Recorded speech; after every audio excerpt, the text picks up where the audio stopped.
அரைக்குமா அரைக்குமா வாங்கக்கா. அரைக்குமா. என்ன இந்த தூக்கம் தூங்குற பகல்லையே? நைட்லெல்லாம் உறக்க வர மாட்டேக்கு.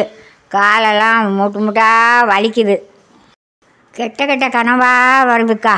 நிம்மதி இல்லைம்மா. நமக்கு யார் இருக்கா? சாப்பிட்டான்னு கேட்குறதுக்கு ஆள் இருக்கா? உயிரோடு இருக்கான்னு கேட்குறதுக்கு ஆள் இருக்கா? எல்லாம் நம்ம தலையில் எழுப்பு.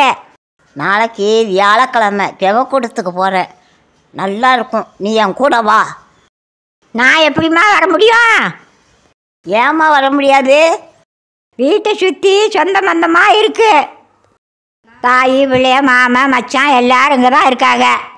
தெரிஞ்சால் எதுவும் சொல்லுவாங்கல்ல. அப்போ உனக்கு நிம்மதி சந்தோஷமெல்லாம் முக்கியம் இல்லை, சொந்த பந்தம் தான் முக்கியமா?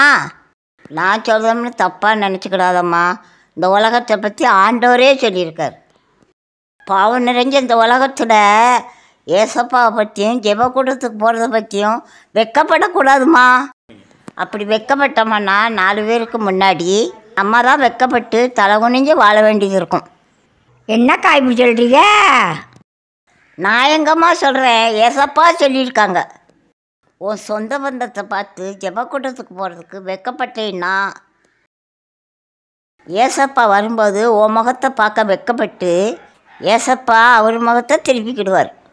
என்னம்மா சொல்கிறீங்க? என்னை பார்க்க ஆண்டவர் வெக்கப்படுவார்? இதை நான் சொல்லலம்மா, ஏசப்பாவே சொல்லியிருக்கார். நான் சொல்கிறத நம்பலைன்னா மார்க் 8:38 படித்து பாரு. இந்த பைபிள் இதை படி.